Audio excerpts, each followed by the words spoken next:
A ver, ¿qué es un mito?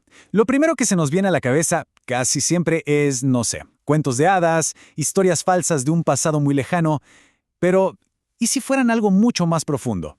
¿Y si fueran de alguna manera el ADN de nuestras culturas? ¿La clave para entender lo que de verdad creemos? Bueno, vamos a meternos de lleno en este universo fascinante. Esta es la pregunta clásica.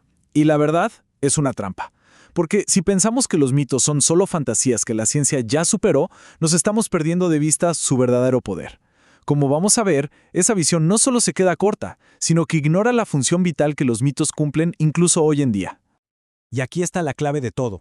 Esta cita le da un giro de 180 grados a la conversación. Los mitos no son la ausencia de la verdad, sino una forma distinta de expresarla. Son como la partitura de la música de una cultura.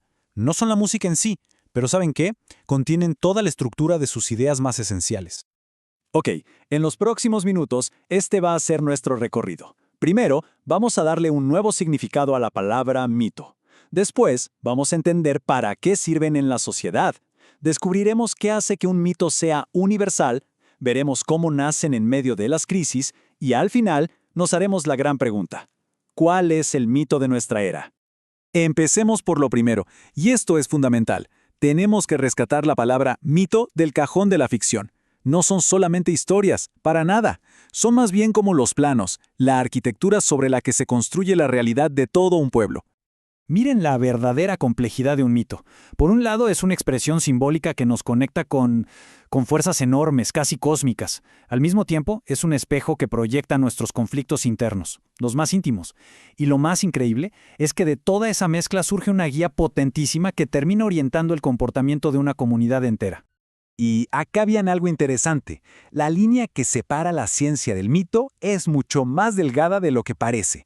A ver, cuando una teoría científica, como la evolución por ejemplo, sale del laboratorio y se convierte en una creencia que le da forma a cómo vemos nuestro lugar en el universo, empieza a funcionar como un mito. Es esta lucha constante entre las viejas narrativas y las nuevas por ver quién se queda con nuestra imaginación colectiva. Bien, si ya quedamos en que los mitos no son solo cuentos, entonces, ¿qué hacen? O sea, ¿cuál es su función?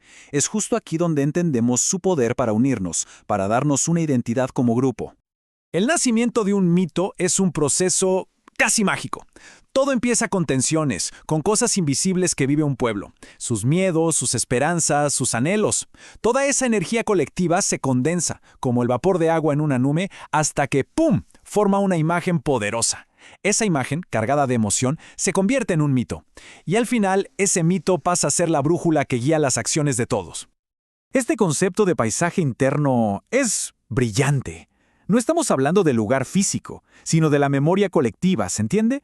Es como una geografía emocional que se fue moldeando por siglos de historia, de tensiones. Y ese paisaje es el lienzo único sobre el que cada cultura pinta sus propios mitos, ya sea el miedo a un apocalipsis o la esperanza de volver a un paraíso perdido. Ahora, la pregunta del millón. ¿Por qué algunas de estas historias nos resuenan a todos, en distintas culturas y épocas? ¿Qué es lo que las hace universales? Bueno, vamos a ver cómo se construye esto.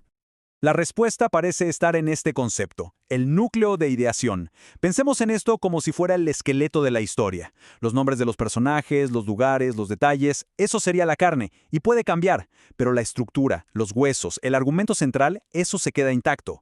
Y es eso lo que le permite a un mito viajar entre culturas, adaptándose sin perder su verdadera esencia.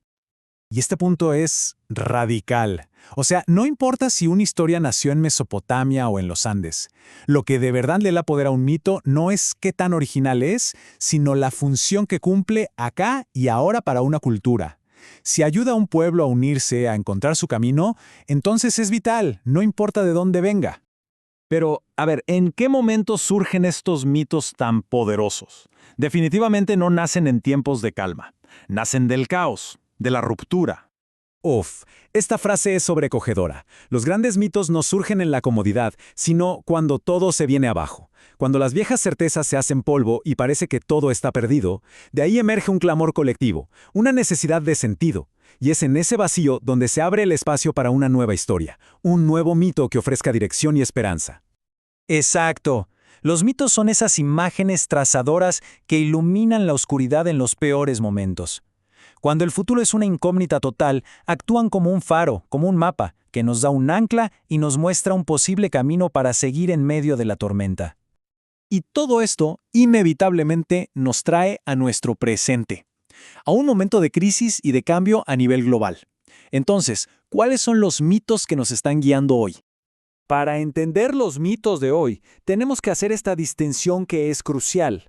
Por un lado está el mito sagrado tradicional, el que conocemos, con sus dioses, su atmósfera trascendente, pero por otro tenemos el mito desacralizado, que opera con la misma fuerza. Pensemos en el dinero, no necesita un dios, pero tiene sus templos, los mercados financieros, tiene sus sacerdotes y orienta la conducta de millones de personas en un ámbito que no tiene nada de religioso.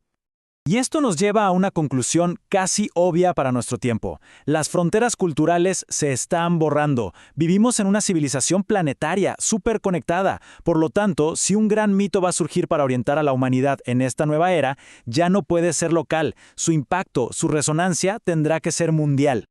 Y quizás estamos justo en ese momento. El texto sugiere que, en medio de la crisis global, del derrumbe de las viejas creencias, algo nuevo están haciendo. Una nueva escala de valores, una nueva sensibilidad que quizás prioriza la conexión por sobre la división. Este podría ser el germen, la semilla de esa nueva narrativa que la humanidad necesita para su futuro.